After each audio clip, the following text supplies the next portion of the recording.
Let's begin part 2 of rotations.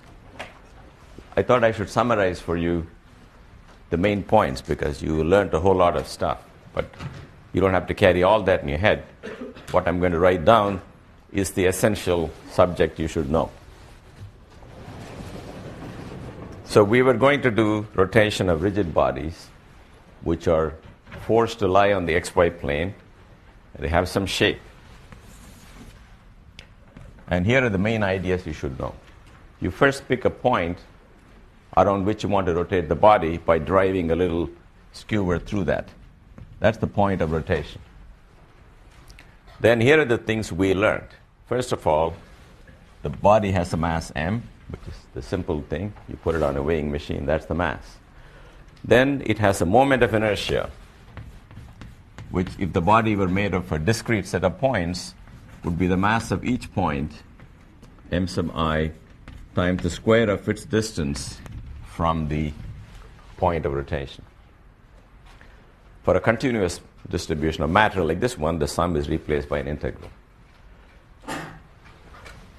For example, for a rod, it was ml squared over 12 around one of the ends, around the center of mass. And for a disk, it was mr squared over 2.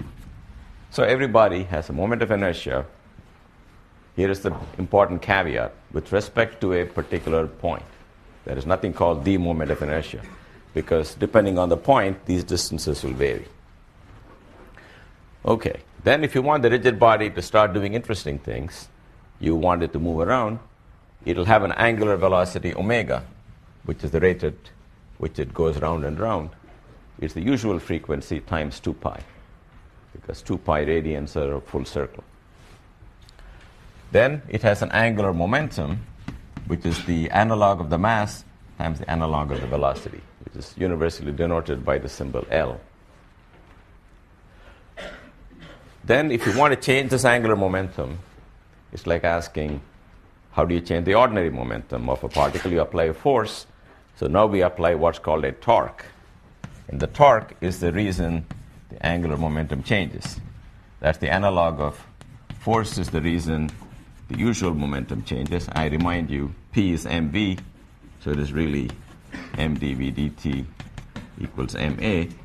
So you can also write analogously here, tau equals I alpha, because if you take the d by dt of this guy, that's a constant, and alpha is the rate of change of omega. Last thing I have to tell you is, what is the torque, or the total torque on a body? Well, if there is a force, for example, acting in that direction, let me just take one force, then it's separated by a distance r, or a vector r, from the point of rotation. Define that angle theta as the angle between this point of separation, distance of separation r, and the applied force. Then the torque is F times r times sine theta. If you took F to be perpendicular to this separation vector, then sine theta is 1. If you took F to be parallel to the separation vector, torque vanishes, because it's no use applying a force in the line joining you to the center, because you don't produce rotations that way. So sine theta tells you how much of the force is good at producing rotations. If you got many forces and many torques, you got to add all the torques. That's one thing to be careful about. For example, you can have a body where one force is trying to do that, and here may be a second force acting that way, trying to do the opposite. So we keep track of the torque by saying either it's clockwise or counterclockwise. Each force you can tell intuitively by looking at it. This guy is making it go counterclockwise. This is rotating clockwise. Counterclockwise will be taken positive. Clockwise will be taken negative. Similarly, angular acceleration will be positive if it's counterclockwise increasing. So this is a summary of everything we did yesterday on Monday. You guys follow that? So there's an analogy to F equals ma. Everything has a rotational counterpart. But life is more difficult because in the case of F equals ma, m was simply given to you. Here, the moment of inertia has to be calculated from scratch given the mass distribution that forms that body. Similarly, you may have been simply given the forces in F equals ma, but here, even after I give you the forces, you got to do some work calculating the torque. For every force, you got to find how far it is from the point of rotation, what's the angle between the force and the vector separating where the force is to where the rotation is taking place, and calculating the sine theta. Okay, so that's all we did. And what I did towards the end of the class was to calculate the moment of inertia for a couple of objects. I showed you for a disk, it's mr squared over 2. For a rod, I did two calculations. One was around this end, and the moment of inertia around the end was ml squared over 3, and the moment of inertia around the center was ml squared over 12. And at the end of the lecture, I said, notice the following fact.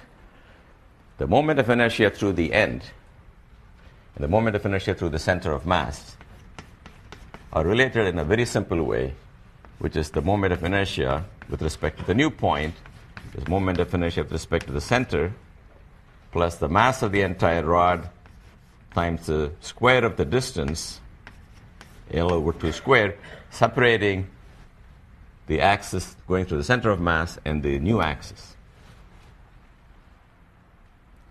And that's called the parallel axis theorem. And I'm going to show you in general why it is true.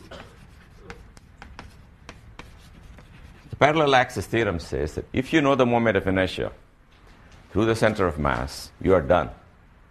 Then the moment of inertia through any other point does not require you to go back and do the whole integral one more time. I'll tell you the answer once and for all. The answer is, take the moment of inertia with respect to the center of mass, add to it, in general, the mass of the whole body times the square of the distance between the center of mass and your new axis. For example, you want to rotate it around this point, that's the distance d, add that md squared. So I said, I don't want to just give you a result. I want to tell you where everything comes from. So I will now prove this. So let's start with that proof. So this is the proof of the parallel axis theorem. Before I do the parallel axis theorem, I'm going to use one result in vectors. So you might as well be reminded of that because I use it freely and I don't want you to get caught in that. If A is a vector, then the length of A squared is found by taking A dot A. Because A dot A is the length of A times the length of A times the cosine of the angle between A and A. The angle between A and A is 0, and cosine is just 1. Therefore, the way to find the length of a vector is to take the dot product of the vector with itself. Another way to say this is the dot product of A and B. You remember it's AX BX plus AY BY. So A with itself is AX squared plus AY squared, which is the length square of A. The result I want to use today is if you take a vector A and add to it the vector B, and you want to find the length square of A plus B, well, you take the dot product of that with itself. And when you do the dot product, you can open out the brackets as if it is an ordinary product. So you can do this in your head. You'll get the length of A squared from doing the A dot A, length of B squared from doing the B dot B. Then you'll get an A dot B plus B dot A, and these are both equal. So you will get twice A dot B. That's the result I want to use. So here is the calculation. So let's take some arbitrary object. And you want to find the moment of inertia around that point. This is the center of mass. And this is a part of the body that I'm calling I. Actually, you should integrate over it, but let's do it as a sum. Mentally divide this body into 100,000 million tiny little squares, which when tiled together form this object, because it's easier for me to work with a sum than with an integral. So this fellow has some mass, mi. It has a location which is ri. I'm going to call it ri prime because the prime means is the distance measured from this new axis. I'm going to reserve the symbol Ri for the separation from the center of mass. Because center of mass is a privileged point. All distance measured from it won't carry a prime. If you pick an arbitrary point, I want to put a prime for that one. Then D is a vector that tells you how to go from your chosen axis to the center of mass. So what is the moment of inertia I'm trying to calculate with respect to this point? It is sum over I, the mass of the little fellow here, mi, times Ri prime square. But Ri prime square, you can see, is the length of Ri plus D, dot product with Ri plus D, using this result I established above. Okay, now start opening out the bracket and look at the terms you will get. First, you take dot product of this guy with this guy, which is Ri square. That's going to be mi Ri square, sum over I. I think you guys can recognize that as the moment of inertia with respect to the center of mass. That's what you would do if I said find a moment of inertia with respect to center of mass. You will take the square of that distance. So the first term I get is just the I with respect to center of mass. Now I purposely want to skip the middle term and go to the last term. In the last term, there is no sum over I because D is a fixed vector. It doesn't have to do with the particle I. I get D dot D, which is just D squared, times sum over all the masses, which is just the total mass, and that's part of the theorem. Because I got the two parts I like. I is ICM plus MD squared.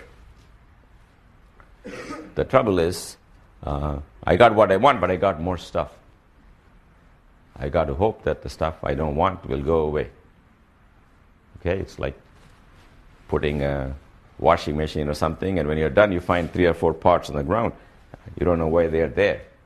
In that case, there's no solution to that problem. But in this problem, there's a very nice solution. This stuff I don't want is going to vanish. It's going to vanish. And let's see why it vanishes. Let's take the cross terms. The cross terms are like the two A dot B terms. So here is the 2. One of the vectors A is the vector D, and it's going to be taking the dot product with mi Ri summed over I. Because there's going to be a D dot Ri twice. But D is not dependent on the summation index. It's common to all the terms. The sum, you pull it out. Now, you can think about what this is. This is every mass multiplied by its position. So take this guy, sum over I, mi Ri, divided by the total mass and multiplied by the total mass. But what is this?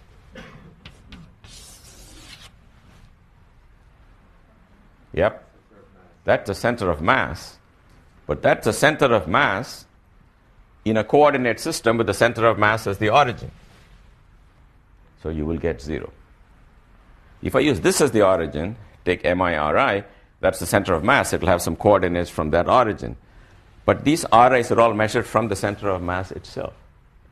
So if you compute the center of mass with the center of mass as your origin of coordinates, then it is 0. One way to say that, if you're sitting at the center of mass, then all the masses are surrounding the center of mass in such a way that the weighted sum of their positions will be the center of mass, but which will be then 0 if that's your origin of coordinates.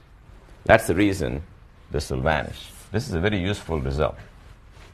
The center of mass coordinate in a coordinate system with the center of mass as the origin will therefore be 0. And that's why this term vanishes. Then I get the result I mentioned to you. I is I center of mass plus m d squared.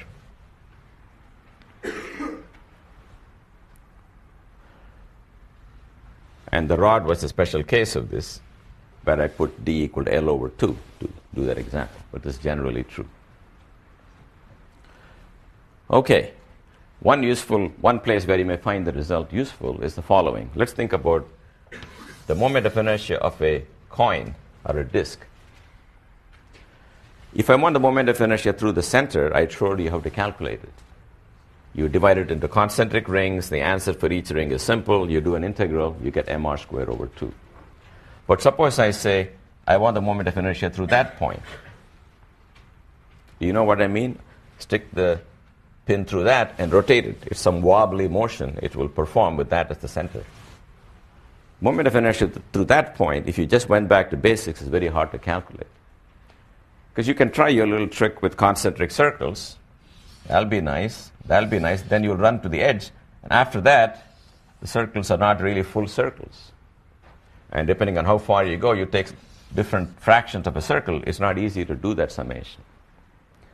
Luckily, if the moment of inertia was through the center, the whole object is divided into concentric rings, and you can do the sum easily. But here is where this theorem comes into play. You don't have to do any more work through this point. It is mr squared over 2. That's the answer through the center, plus md squared, where d is simply the distance from the center of mass to where you sent your axis. Okay? All right, so that's one demonstration of parallel axis theorem, or the proof of the parallel axis theorem. Now I'm going to show you a similar result, because that's going to be also useful in the study of rigid bodies. It has the very same flavor, so I want to do that side by side. And that's the following question. Suppose you have, in 2 dimensions, a whole bunch of masses, m1 with the location r1, m2 with the location r2, and they're all moving around. You know that given all the masses, there is something somewhere here, that's the center of mass, r. As the bodies move, this is not a fixed situation. It could be a bunch of planets traveling, as seen by another galaxy. The whole solar system is drifting. Then, as the whole thing is drifting, their center of mass, which is the weighted average of their locations, will also drift with that. Now, I want to write a formula for the kinetic energy of this complex, which is 1/2 sum over I mi vi squared. But now I want to look at the velocity of this object, of every object, vi. I want to see it as the velocity of the center of mass plus the velocity relative to the center of mass, which I will denote maybe with the symbol r for relative. You see that? Every little speck is moving. But let's ride in a frame moving with the center of mass. Wherever it goes, we go with that. We latch on to it. As seen by us, the body will have a velocity vi relative, but from the point of view of the ground, we should add to that velocity the velocity of the center of mass to get the velocity with respect to the ground, or some fixed coordinate system. So let's do that same trick. Do the expansion, 1/2 mi. Now I think you will let me do this a little faster, because we've done the thing similarly to before. Now I'm squaring velocities instead of squaring positions. So one term will be, this capital V, I remind you, is the velocity of the center of mass. I just don't want to show the subscript every time, but capital V is center of mass. So when I square this, vi squared, I will get a v squared term. Then I'll get a vi relative squared term. Then I'll get a cross term, twice v dot vi relative, summed over all the particles. So let's expand the 3 terms. In the first term, this velocity of center of mass has nothing to do with index I, so you can pull it out of the sum. And what will I get? I'll add up all the masses. I'll get the total mass. So I get the result, 1/2 mv squared. That is the kinetic energy of the center of mass. In other words, the center of mass, if it's treated as a point containing the entire mass of the object, moving with a velocity, v, that's the kinetic energy of the center of mass. Then, let me take this term. This is some mi vi relative square. What is that? You guys should think about, what does this quantity stand for?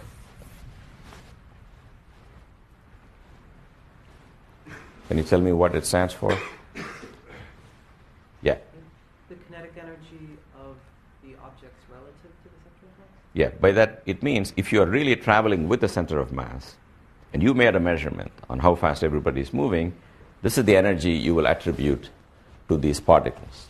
It's not the kinetic energy as seen by somebody on the ground who is static, but with somebody riding with the center of mass.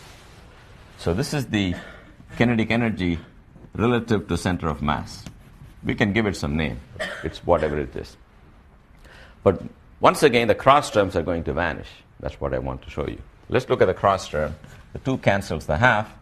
Then I get this capital V can be pulled out of the summation. Mi Vi relative summed over all the particles. Mi Vi relative is the momentum of particle I as seen by this co-moving observer who is moving with the center of mass. So this term is really sum over I of the individual momenta of the particles. But if you go back to your notes, you'll find the sum of the momenta of all the particles is the momentum of the center of mass. But it's the momentum of the center of mass as measured by a person co-moving with the center of mass. So what will that person get? Will get 0. That's the same trick as before. For that reason, this vanishes. So don't say to me, how can you say center of mass momentum is 0? We know the center of mass is moving. But that is from the vantage of this person here. But if you go and ride with the center of mass, this is how you would compute the momentum of the center of mass by looking at the momentum of the fragments as seen by you. They better add up to 0. What it means is, if there are 2 masses moving at different velocities, only 2 of them, if you go to the center of mass and ride with the center of mass, whatever momentum one guy has, other will have the opposite momentum. So the momentum of a system will appear to be 0 as seen by the center of mass. Okay, therefore, here is the result. The kinetic energy of a collection of masses is the kinetic energy that you can associate with the center of mass motion plus kinetic energy relative to center of mass. Let's just call it K relative, where it's understood is relative to center of mass. This result is true no matter what I'm talking about, a collection of loosely moving, loosely connected particles. But now apply it to the case where these particles form a rigid body. Think about it now. So it's not a swarm of bees. They're all connected by rigid rods, so they form a rigid complex. In that case, what motion is allowed if you ride with the center of mass? Think about it. What motion can you have? Yes? Rotational? It's rotational, but you can be more specific. Rotation about which point? Center of mass. And was that a good guess, or was there a reason for that? You're moving relative to the center of mass, so the distance from it can change. The only way to move is around it. Yeah, let me repeat what he said. If you're riding with a rigid body and you're sitting wherever the center of mass is sitting, then the only motion allowed for you is a rotation around the center of mass. Because if it is not around the center of mass, then the center of mass will be moving relative to the axis of rotation. But that's not allowed, because according to you, the center of mass is not moving. Therefore, any rotation that takes place must be around an axis passing through the center of mass. In that case, we know what the kinetic energy is. It's 1/2 mv squared plus 1/2 I center of mass omega squared, where omega is whatever the angular velocity is at that moment. So this is the statement that the kinetic energy is a sum of 2 terms, a translational part and a rotational part, provided you separate it as the kinetic energy of translation of the center of mass and rotation relative to center of mass. It's a very useful result, because so far what we did is, in the early part of the course, we took bodies which just translate. They're point particles. They have a mass, they have a velocity. We got used to 1/2 mv squared as the answer. Last lecture, we took a rigid body which has a size and a shape. We nailed one part of it so it could move. So all it could do was rotate around the point. And we learned that the energy of rotation, I've written somewhere there, is 1/2 I omega squared. But in reality, a body can translate and rotate. Throw anything you want in the air. It'll spin or move and also rotate. Then the kinetic energy of that complicated motion, remarkably, is a sum of two terms. One, you ignore all the wobbling, just zero in on the center of mass, treat it like a point, and associate an energy with its motion. Then think of the rotation around the center of mass, which is all that is allowed to that observer, and add that energy. Maybe for the more mathematically minded people, what is interesting is if you take a plus b whole squared, there's an a squared term and a b squared term, and they told you long back not to forget the 2ab term, the cross term.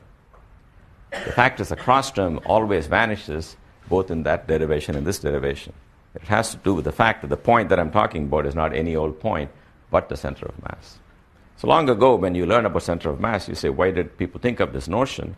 You can see repeatedly it's a very powerful notion. That if you want to study a rigid body, if you want to pick any one point that you want to focus on, it's got to be center of mass. Yes? Is this problem at the individual points ignoring the effects of gravity of the bodies on each other? No, this is a kinematical statement that doesn't require that the particles are not subject to gravitational force. They can be subject to any force, external forces, internal forces, whatever you like. All I've done is at a given instant take a snapshot, take the kinetic energy and write it in a different way. Take the kinetic energy as seen by a static observer and rewrite it as seen by an observer moving with the center of mass. So I'm going to apply this to a simple problem so you can get a feeling for this.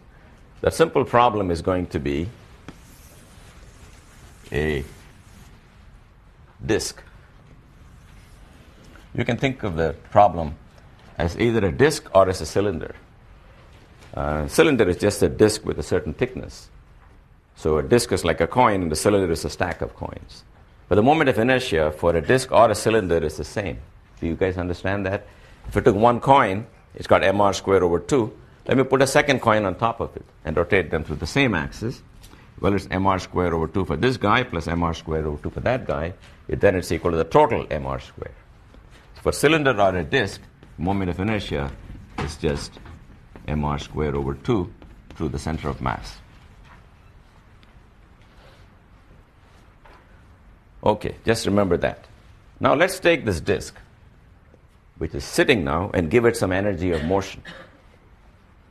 Think of it as a tire in a car, one of the 4 tires. It's spinning. So there are different things you could imagine. Lift the car off the ground in a service station, and you let the tire spin. That is rotational energy. For that, the answer is 1/2 I omega squared. That's what we've been doing all of last time. But let's do something else. Let the tire hit the ground. And the car is going at, say, 50 miles an hour. Then you slam the brake, so you prevent the tire from turning. If you prevent the tire from turning, you lock the brakes, the tire can still move with a certain velocity v, which is just the translational motion of the center of mass. So this is a car which is skidding. This is a car which is either spinning, its wheels are lifted off the ground. They are the two simple kinds of motion you can imagine. One is simple translation. There is no rotation to worry about. The energy is 1/2 mv squared. Other is simple rotation, which we learned, no translation. The kinetic energy of all the little guys, all moving in the tangential direction, is 1/2 I omega squared. Now in a real car, both things are happening. In a real car, the tire is rolling along the ground and also rotating around the center and also translating. It's got both motions. Now the two motions, namely the linear velocity of the center and the angular velocity around the center, in general don't have to be connected in any way. Suppose you start your car on a slippery road. The tire is spinning but car is not moving. So that's omega equal to not 0, but v equal to 0. Or when the car is moving along, you slam the brake, then you kill the omega but not the v. I'm just trying to tell you, in general, there are two velocities. The linear motion of the center and the angular motion around the center are independent. But one is a skidding car and one is a car that's spinning its wheels. But I want to talk about the car the way we like it. In a car that's moving the way we like it, there's a correlation between the angular velocity and the linear velocity. And that is called rolling without slipping. That's a term people use. And when it's rolling without slipping, I think you have an intuitive feeling. If this guy is to roll without slipping on the ground, can you see that by the time it finishes one full revolution, when it's come over here, the center would have moved the distance equal to the circumference of that tire. So every part of the tire touches the ground, then that comes down, and when it goes all the way to this end, it has also finished one full revolution. For example, if every part of that circle was colored with some chalk, then when it finishes the full revolution, every part of the circle would have touched the road and made an impression. And the length of that thing should be the circumference of the circle. That's when it rolls without slipping. So what does it mean to roll without slipping? What's the velocity? So let's calculate the velocity when you roll without slipping. When you roll without slipping, the velocity of the center of mass, which I always denote by v, is equal to 2 pi r divided by the time to make one full revolution. But what is 2 pi over t? Let me write it another way. It is 2 pi times the frequency of revolution, because 1 over time is a frequency. And 2 pi f is the angular frequency in radians per second.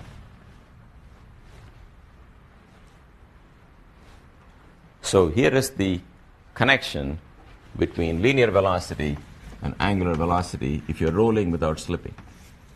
V equals omega r.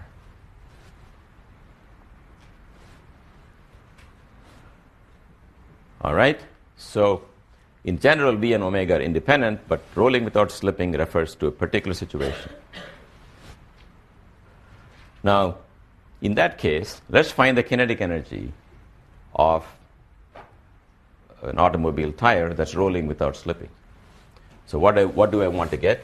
The kinetic energy is 1/2 m v squared plus 1/2 I omega squared. That's always true. I is always I relative to the center of mass. But now I'm going to use the fact that it is 1/2 m v squared plus 1 over 2 m r squared over 2 omega squared. I've not done anything different. But now we must remember that omega r is the velocity of the car. So if I do that, I find, going back to this corner here, k equals 1/2 mv squared plus 1/4 mv squared. So you can write it as 1/2 times 3m over 2 v squared. So the kinetic energy of a rotating tire is not just 1/2 mv squared. If it's rolling without slipping, it's incumbent on the tire to have some rotational energy that's correlated with this translational energy. So the total energy will be this. But I'm going to write this in a different way. Let me replace v by omega r. So I can write it as 1/2 times m plus m over 2 times r squared omega squared. And that means it's equal to 1/2 mr squared plus 1/2 mr squared times omega squared. There's a lot of rewriting. So if you don't follow all the details now, you can go back and check the intermediate steps. But what do you notice about this formula? I want you to think about what the formula suggests to you. Suggest anything? The stuff in the brackets? Yes. Yes, you. Yeah. What do you see in the brackets? 1/2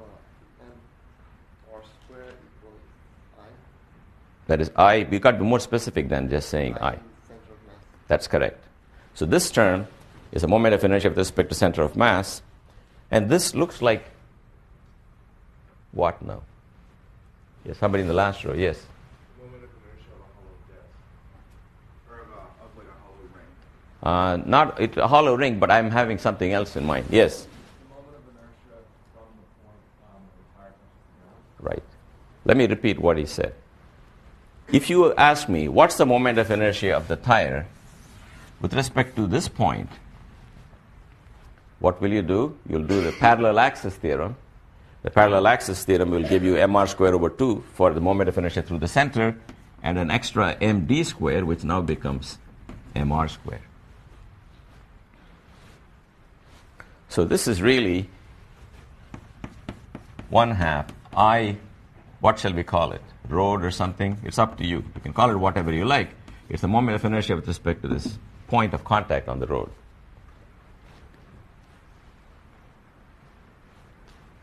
Now you have to think about this result. It's a very interesting result.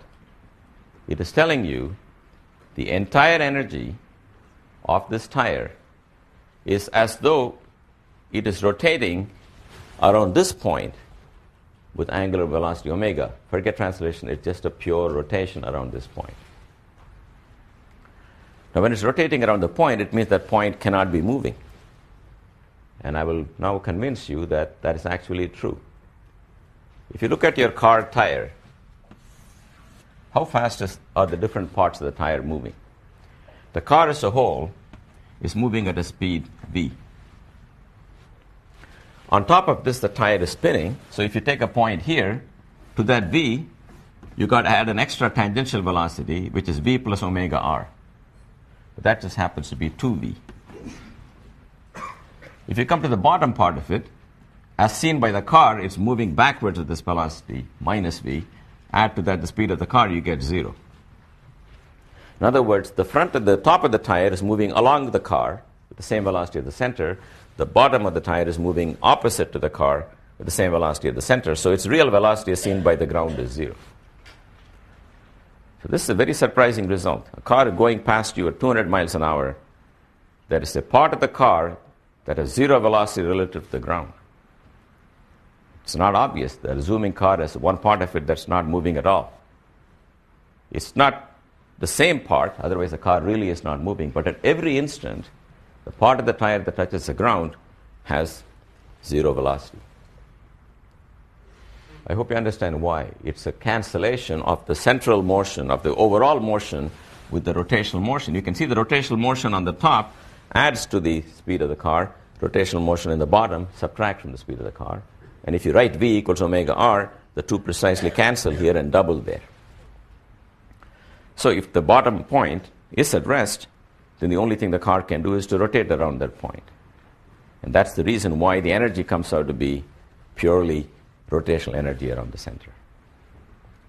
So this is a simple problem that illustrates all the things you have learned today. How to use the parallel axis theorem, how to do the energy calculation, how to interpret the energy calculation. But now this is useful for the following example. Suppose I have a little slope. I release an object from the top. And I ask you, how fast is it moving when it comes here? If it's a point mass, and the height is h, we know from very elementary ideas, if it's a point mass, so don't quote me on this, if it's a point mass, I will say mgh has become 1/2 mv squared. Kinetic potential has become kinetic. But if it is a cylinder rolling without slipping, and it comes here, the center of mass cannot move at this speed because it's got to be a lower speed so that the rotational energy plus translation energy will add up to mgh. So this must be equal to the total kinetic energy, and I've solved it for you guys. You remember that. You have to write 3 over 2m v squared. Go back to whatever was done here. Here. So you can see that if you cancel the mass, you're going to get v squared not equal to 2gh, as you normally would. You're going to get v squared equal to 4/3 gh. So it'll be moving somewhat slower than a point particle. So if it rolls without slipping, then you will be traveling slower at the foot of the ramp. So what did I do? I used the law of conservation of energy. That's all I did. But in finding the kinetic energy at the bottom, I was careful to not just take 1/2 mv squared, which is the energy of a point particle, but take the kinetic energy of translation and rotation, which I've done for you here. That's the kinetic energy of translation, that's the kinetic energy of rotation. By the way, don't make the mistake of thinking it is 3/4 mv squared for everything. It is 3/4 mv squared for a cylinder. If it's a sphere or something, you got to add a different thing. But every time you will have to find the moment of inertia due to rotation and add to the energy of the rotation the energy of translation. You follow that? For each body, you'll have a different moment of inertia. So you got to use, in the place of 1/2 mv squared, let me just tell you for a sphere. If this was a sphere, not a disk, they all look the same. But if it's a sphere, this 1/2 mv squared, I think it's 2/5 mr squared. It's a different number. But then it's all mr squared times some number. So you can take the r square out of this and turn it into v square. So you will find, instead of just the mass, you'll get some multiple of the mass entering here in the kinetic energy. And to the extent that's bigger than the mass, the velocity will be that much slower. So there are all kinds of variants you can have. Here's a variation of this theme. You remember that when you want to do the loop, if you release a block from here, at the top, I've shown you many times, the velocity square has to be bigger than or equal to rg. That's to make sure it doesn't just fall down to the track. That's the critical time at which the track is exerting zero force. If you went faster than that, it'll push you down and everything will be fine. If you went slower than that, you will fall down. Okay. But now suppose it's not a point mass, but a object like a coin or a disk rolling without slipping. It is still true v square at least has to be equal to rg. But to find the v squared here, you will use the law of conservation of energy. That's all just fine. The potential energy here will be mg times 2r. Potential energy here is mg times r. Just don't make the mistake of saying the kinetic energy is 1/2 mv squared and put v squared equal to rg. That would be wrong. This m here may become 3/4 or 9/7 or whatever it is for that body. So it's the same idea, but you can add more and more ideas and put them together and make a more interesting problem. But if I were to summarize in one sentence, what I've told you all of this time is that when rigid bodies move, they have a translational and rotational energy. In general, they are independent numbers, but when you have rolling without slipping, the angular velocity and the linear velocity are connected in this fashion. So it's not surprising that the total energy has got a contribution from both, which you can write either in terms of the angular velocity or the linear velocity. In other words, if I know how fast the wheel is spinning, I can tell you how fast the car is moving. If I tell you how fast the car is moving, I know the rate at which the wheels are spinning, provided it's not skidding. If it's skidding, these bets are off. All right, so now we continue with this saga of rotations. And let me remind you where we stand. When I did F equals ma, after telling you a little bit about how mass is measured, and everybody knew how acceleration is measured, what did we do? We first took a bunch of problems where some forces are acting on a body, maybe something is pulling, something is pushing. Then we learned how to find the acceleration. Then I took other cases where there are many bodies exerting a mutual force on each other. Then if there are no external forces, we saw the total momentum of the system is conserved. We're going to do analogous things with our newfound equation, tau equals I alpha. We want to get used to this more. That's all. That's all I'm going to do from now on. I already told you in the beginning, the new thing you learned was tau equals I alpha, and we're going to use it. So let's take various situations where we can do this. So let me take a simple example. You can make up your own problem, doesn't matter, but get practice. One possibility is, here is a disk, like a merry-go-round. It's sitting still. It's got a mass, it's got a radius, and I want to apply a torque. So one way to apply the torque is the way kids do. You grab this end and you run with it on the side. As you run it, it picks up speed. But what you're trying to do is apply a tangential force as long as you can. And the force times the distance will turn into a torque, and that will produce angular acceleration. Another way to do that, if you're really high-tech, is to buy yourself a rocket. It's got some flames coming here. Then if you just put one rocket, what do you think the danger is if you just put one of these rockets? You know what the problem may be? It certainly exerts a torque, yes. Yeah, because look, there will be translational motion left to itself because there is a force. And F equals ma has not gone away just because we're in chapter 11. That's still true. So what will happen is this pivot point is trying to hold the merry-go-round in place. You're putting a lot of force on it because it'll try to move. It has to counter the force at every instant. As long as the merry-go-round doesn't fly off, what will happen is if the rocket's emitting gases this way and applying a force that way, the pivot will apply an opposite force. And as the rocket goes there, it'll apply an opposite force in the other direction. But to spare this pivot, this unwanted agony, what you do is you get a second rocket, similar thrust, put it diametrically opposite, and have its flames going out like this.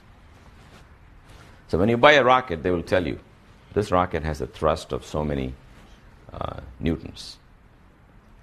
That's the force it will exert by emitting the gas. So if it's got a certain thrust, F here, get another rocket, the same thrust, F here, the radius is R, the torque you're applying is an F times R times sine of 90, which is 1, and another F times R from the other guy, and the two torques are additive.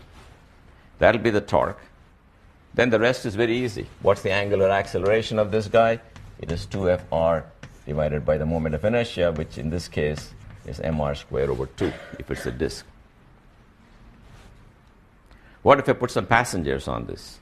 Suppose I put one lone passenger here of some mass. Let me call it little f. Then what happens? Do you like to guess? Yep. Yeah. Could you add the moment of inertia of just the point? Right. Distance away from the center of mass? Right. So what should I add to the denominator? Would that just be mr squared? Yes. Not the same That sounds correct. So my picture is wrong. Sorry for this one. This R should be capital R. And let's use for this mass here, small r, then it's small r squared. Capital R is the symbol I want to use for, oh my God, this is a nightmare. I have to change it in so many places. I guess once I started down this road, I have to do that. Okay, so look, it's very natural that big R is the disk radius and small r is some point inside. But I was not planning to put this guy in the platform, so I just used a random symbol. Does everybody understand now? For the moment computation is the radius of the disk.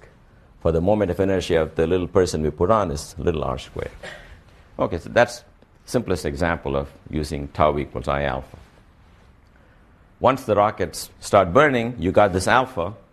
I can ask you things like, how many degrees has it rotated after 19 seconds? Then you should know what to do. Theta is theta naught plus omega naught t plus 1/2 alpha t squared. Theta naught you can choose to be 0. Initial angular velocity was 0, just 1/2 alpha t squared, where alpha is this. You put the number of seconds I gave you, that will tell you how many degrees it has rotated. By that time, if I say how many revolutions has it made, then what will you do? Yes? Any idea?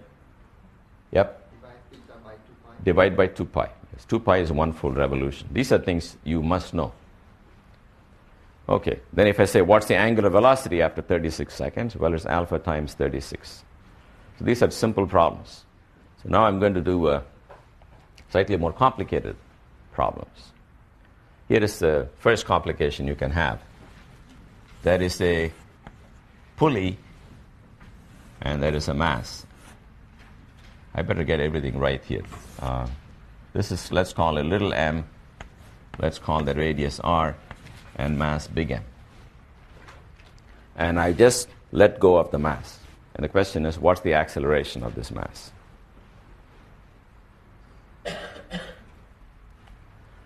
So this is a combination of rotational problems and translation. The mass is translating, the pulley is rotating. And the point is, what's the acceleration of this mass? So we know from the old days that if you want to find what's happening to the mass, you should draw a free body diagram with a downward force mg and some tension T on the rope. Then you must also draw a free body diagram for the pulley. When you look at the free body diagram for the pulley, I have a tension T acting down here. Have I drawn all the forces on this? Yep. You're missing whatever's holding the pulley in place. Right. So this pivot point is going to apply some forces. Basically what it has to do is to overcome the weight of this mass and overcome this tension T. But I'm not going to bother to write that. I'll tell you why. So this is an incomplete picture. So that is something else here. But I won't pay any attention to it because I'm going to use torque equal to I alpha, and I'm going to take the torque through the center. And this is something that will come over and over again.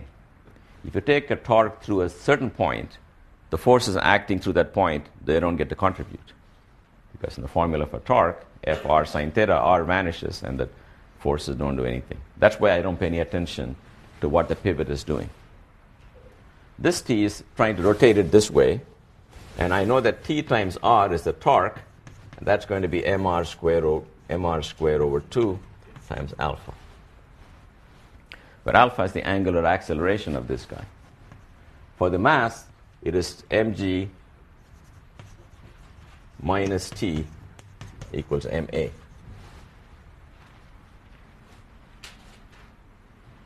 So let's go and cancel 1 power of r here. But we seem to have two unknowns in this problem. The tension T, three unknowns. The acceleration A and the tangential angular acceleration alpha of the pulley. But here is where you do the trick you did even with the two masses. They are not independent accelerations, because if this point has an angular acceleration alpha, you can see that point has a tangential acceleration of r times alpha.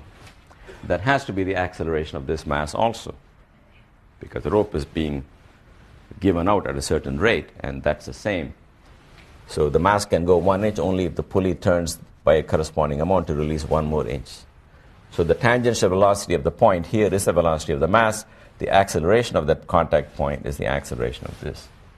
Therefore, we have to use the fact that A equal to R alpha.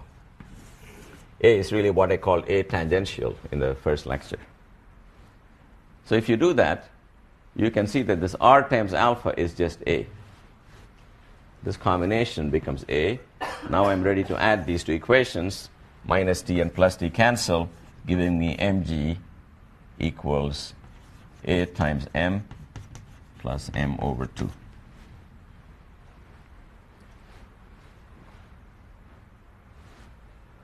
So we can get the acceleration. So the acceleration is g m divided by m plus m over 2.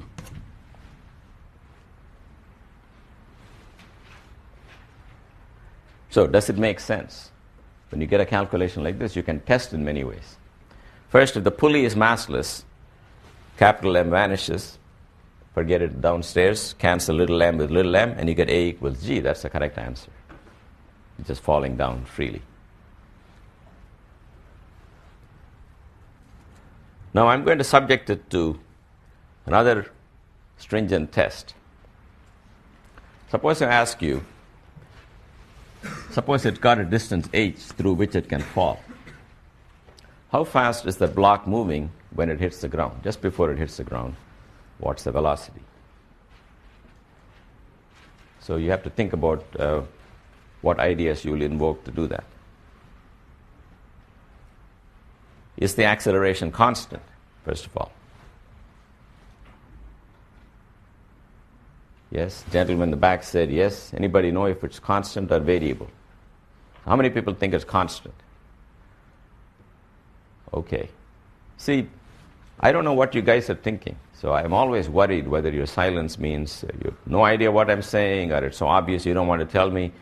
That's going to happen in a class with 100 people. That is just very unfortunate. It will be a lot nicer if I had 10 people and I can stop and ask each one of you. But I ask you, if you don't follow something, you got to tell me. Okay? Otherwise, I just don't know. So if A is constant, and a lot of you seem to agree A is constant, then you go back to lecture number 0. What did we find? B squared is B0 squared, which is 0, plus 2A times the distance traveled, which in our case would be h. So let's put that in. 2A is this number here, m plus m over 2 times h. So I'm going to write it in a very suggestive language as 2 over m plus m over 2 times mgh. Anyway, that's the square of the velocity when the block hits the ground. So what do you think I'm trying to test now? What's my goal? Any idea where I'm going with this? Yep. Because it's moving slower when it hits the ground and it has less kinetic energy, that means that energy is stored in rotational kinetic energy. That is correct. But if I want to test this, if I want to subject this answer to a test, what test do you think I can apply here? This has to meet a certain requirement. Yep. You want to show that energy is conserved?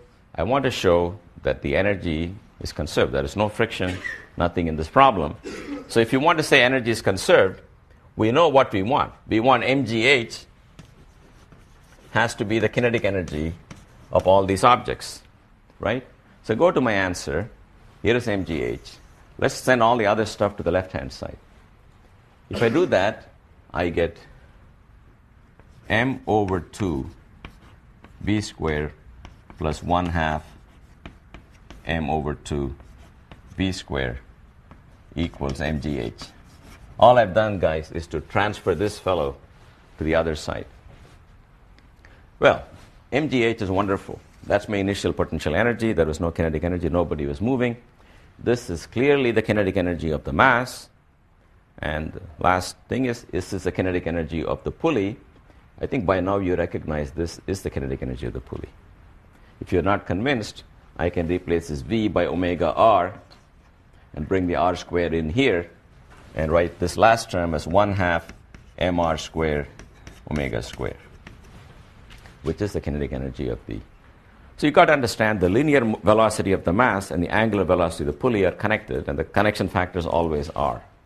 R is the number that connects linear to angular quantities. So indeed, this answer satisfies the law of conservation of energy. That's a very good test.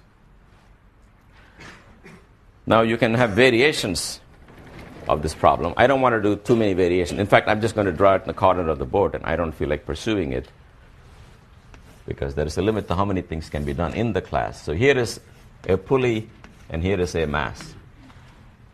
And you guys can work out the acceleration of the mass downhill. It's the same story that I did here, okay? You're going to draw the free body diagram of the mass, you're going to draw the free body diagram of the pulley, and you're going to say the net force on this is bringing it down, the net torque on this is turning it, and you'll realize that the A of this and the alpha of this are not independent, but that the A of the block is related to the alpha of the pulley by this factor, then you'll be home. Things will just work out. And it'll, of course, depend on this angle theta. Suppose you did the calculation and you wanted to subject that to a test. What can you do?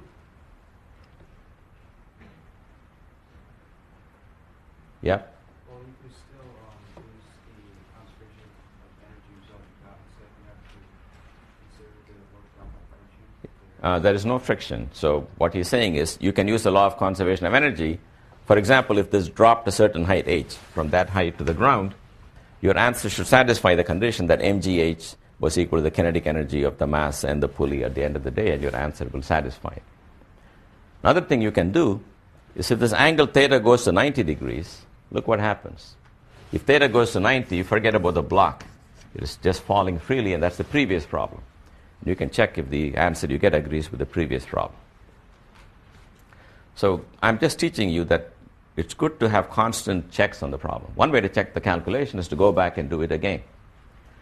Most of the time, if you screwed up the first time, you'll probably screw up the second time, because one of the basic rules of nature is that if you repeat a certain experiment under the same conditions, you'll get the same answer. That's why when I proofread anything I write, I don't find any mistakes. But my readers are gleefully pointing out this and that typo, because we cannot detect those errors. That's true even for a scientific calculation. Because for some reason you forgot something the first time, you'll keep making the same mistake. That is known in the business as chasing after pi. In all the calculations we do, we look at the right answer, and we look at our answer, and we take the ratio. It's always 3.14. So we know somewhere we lost a pi. It's called chasing after pi, and chasing after factors of 2 is roughly how I spend 80% of my time when I'm debugging something. So how do you beat those things? Is by all these extreme limits. That's another thing I want to tell you, which is all of us are partial to working these things with symbols and not with numbers. I think this is a big issue in introductory physics. There is a resistance to working with symbols. People want to know what's the mass m, what's the number r. Let me put that in. If you put numbers in too early, you cannot test your answer for anything. In the end, you just got a number. You cannot take the limit of one particular number. But if you've got a function that depends on all the parameters, you can vary them, and in some extreme limit, you will know what the answer is. That's why you should be ready, even in the exam. That's not a secret. I will tell you right now, most of the problems I give, you will work with symbols. Now, I don't know why it's harder working with symbols. For me, it's just the opposite. Once I put numbers in, I don't know what the number stands for. Whereas if I call it M, or I call it R, or I call it G, I know what it stands for. So you guys have to get used to, even in a homework problem where numbers were given to you, block of mass 46 kilograms collides with some elephant, first call them all 1, 2, 3, give them masses, solve the equation, then put the numbers in. That's what I would recommend. Anyway, I think you can see here the advantage of working with symbols. Okay, so what have I done now? I took examples of tau equals I alpha. In all the problems I did, something had a torque and it was spinning. The torque either came from the rockets, or it came from the pull of this mass, or from the pull of this mass. Now I'm going to take a subset of problems in nature where the torque, the total torque on a collection of bodies is 0. So I'm going to take a system that are many torques, but the external torque due to forces outside the things forming my system is 0. Then you remember when the external forces vanished, then the momentum of the system was the same. P1 plus P2 was P1 prime plus P2 prime. So here you will find L1 plus L2, or L3, any number of them, will be conserved. In other words, in the absence of external torques, angular momentum of a system is conserved. That means it has the same value. Angular momentum is conserved if tau external is 0. That's like saying linear momentum is conserved if the external force is 0. So let's take some examples of this. Here's one example. There is a disk on a spindle. It's spinning around. The disk has some moment of inertia I1. It's spinning at some angular velocity omega 1. On top of this is a second disk just 1 millimeter away, and it's at rest. It's got some moment of inertia I2, but it's got the same center as this guy. And then this one falls on that one, and the question is what happens. So I think we all know what happens. We all know the two will now stick together and rotate as a single unit with a common angular velocity. So the law of conservation of angular momentum will say I1 omega 1 for the first guy plus 0 for the second guy is now equal to I1 plus I2 times my final omega. So it's a trivial thing to solve for omega. This should remind you of the following problem in translational motion. There is a body sitting at rest, M1 or M2. There's a body M1 coming at a speed V1. They stick together and travel as a unit. What happens? Then we say the initial momentum is the momentum of m1 plus m2 traveling at some final speed. It's identical to that with the usual dictionary for translating quantities here. Okay. Now let's take a slightly more interesting problem. The merry-go-round is spinning. I'm seeing it from the top.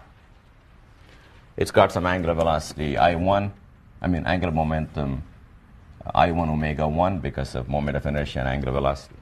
This is the top view, and I drop a piece of chewing gum on it. What happened? It's very simple. The chewing gum and the thing will start rotating together. The new moment of inertia you should use here will be just mr squared. I think people seem to know that. When you stick a point mass on a disk, extra contribution mr squared, it will slow down. Remember, these are problems in which there are no external torques. This disk is speeding up that disk, this is speeding that up and that is slowing this, but together they cannot change the total. That's the whole point. What if this putty or chewing gum was not just dropped, but shot from the side like this with some speed v0? It's got some mass m. This guy is radius r, big M. Now what happens? This is something that may not be obvious to you. A putty that's traveling and then comes and lands and sticks to it. What's the difference now? Yep. The disk is going to have to apply a force to stop the motion of the body. Very good. So that's the torque. Excellent. So let me repeat what he said. This moving chewing gum has to be brought to rest. It'll be brought to rest by the disk, which will push it backwards, and the chewing gum will push it forward, so it'll apply a torque. That means it'll change the angular momentum. But instead of going through that route of finding the torque, if I only knew the angular momentum of this putty, then I will add it to the angular momentum of the disk. Then I would say that's the total angular momentum that should not change. So the question is, what's the angular momentum of a mass that's not really moving in a circle, but that's moving in a straight line? And the answer is, pretend that it's part of a circle, right there, moving at this velocity. What will be its angular momentum? In other words, if you are the moving putty and you look to your left, the disk is spinning, and you are going at a certain speed, at that instant, you are not distinguishable from another body that's actually orbiting the center. But what will be the relation of your velocity to your angular velocity? Well, your tangential velocity is v0. Your angular velocity will be v0 divided by r. At that instant, that will be your angular velocity, because somebody was looking at you. You will be there now, you will be there later. Your theta will change, and the angular velocity will be v0 over r. Therefore, your angular momentum will be m r squared times omega, which you can write as m r squared times v0 over r, which becomes m v0 r, which I would like to write as p times r, but p is the usual momentum. So when a body comes with a tangential momentum p and it plants itself on the disk, it actually has an angular momentum p times r. This is not very surprising. Just like r times f gives the force, r times p gives the angular momentum. So the surprising thing for you guys is things don't have to be going around a circle to have an angular momentum. They can be going in a straight line, and at every instant I can find the angular momentum by asking what's the moment of inertia, namely mr squared, and what's the angular velocity. The angular velocity is easiest to find when this guy is right next to the disk. Then you know from what we did earlier, angular velocity is linear velocity divided by r. Okay, the last problem I want to do, which I'm not going to do quantitatively, but qualitatively, is a very, very interesting problem. Go to a single particle in translational motion whose momentum is mv. And we know if there are no forces, the momentum cannot change. So mv is a constant. Now that translates into v is a constant, because m is a constant. There's nothing you can do. And now comes the interesting possibilities that are available to you when you do rotations. And that's the famous ice capade example. Okay? So let me do the ice capade thing. So here is ice. Here is some dancer. All right, so this person is spinning around with some velocity omega with the hands out. To emphasize the whole thing, let's imagine this ice dancer has no mass, except for the two dumbbells on the two hands, or the two masses. Okay, and person is rotating with some angular velocity omega. That means the angular momentum is I times omega. And that cannot change. But then suppose the ice dancer decides to do the following, which is to drop the arms right to the side, so that for all purposes the masses are at the center now. You really reduce the moment of inertia. So what will happen? So I will signify that angular velocity is bigger, or hair is kind of standing out. So that's a rapidly spinning ballerina. And that's because what is changing is I. If bodies could change their mass, it will be very interesting. If a body can reduce the mass in half, it can double the velocity. But bodies have no way of getting rid of their mass. But bodies can change their their moment of inertia just by redistributing the mass. And that's why all these ice dancers, they spin around and they bring their hands together and they speed up and they slow down and they speed up and they slow down. What is interesting is the following. If you go back and find the kinetic energy, you will find the kinetic energy is not the same. Because kinetic energy is 1/2 I omega squared. To begin with, it was 1/2 I1 omega 1 squared. At the end of the day, it's 1/2 I2 omega 2 squared. But omega 2 can be written as I1 over I2 omega 1 squared. And you can easily compare the two numbers in the geometry I've given you to show the final kinetic energy is actually higher. When you start spinning faster, you in fact have bigger kinetic energy. Because if your omega doubles, because your moment of inertia went down by a factor of half, that keeps I omega constant. But you're supposed to square the omega. So in the product I omega squared, when you reduce one by half and double the other, you gain a factor of 2. So take the simple case where I2 is half of I1 and you will see it. Okay, so you can ask, where does that energy come from? How does this ice skater pick up speed? Pick up angular momentum or kinetic energy? Angular momentum doesn't change, but rotational energy changes. Yep.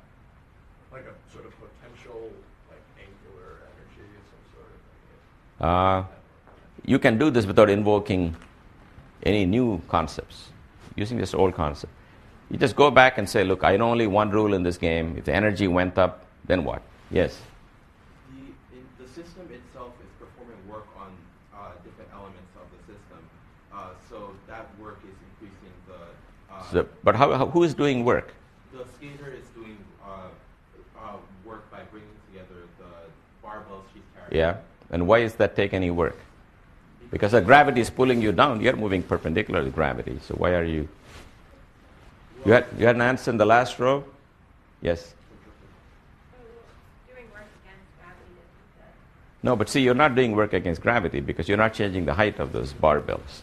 You're just pulling it in. Yes? When you have a difference in potential energy. You have less potential energy when you're holding it up than when you're holding it down. No, but I see. I'm sorry. I know why you guys are giving this answer. It's not your fault. Take the case where you don't change the height of the dumbbells. Go from there to here, not changing the height. So the MGH is not the answer. Yes? Because there's the force exerted by the angular momentum, not a force. If the barbells want to continue moving in a straight line at any given point, so you have to hold them in. So you exert a force against the centrifugal force of the barbell as you pull it in. Yes? Energy come from the muscle. It comes from the muscles, but the question is, why do you have to do any work? And I think, since I'm running out of time, I will repeat that answer, which I believe is close enough to what I was looking for. When the dumbbells are spinning, they are going in a circle. And we know they have an acceleration v squared over r, and we know somebody's got to provide mv squared over r, and the person is providing that force. But as long as you're providing the force but not moving, you can move tangentially, but then the force and velocity are perpendicular, so you're not doing any work. But the minute you pull in, you're applying a force and a displacement which are both parallel. Then F times D is no longer 0. You will find, therefore, these things are trying to fly off, as he said. And you're trying to not only hold on to them, but trying to bring them in. During that time, it'll be just like lifting weights. If you want to lift weights and you go to a planet where there's no gravity, you can tell somebody to spin you. Then when you pull the stuff in, it'll be like lifting weights. Okay, that's what the person's doing, and that's where the energy is coming from.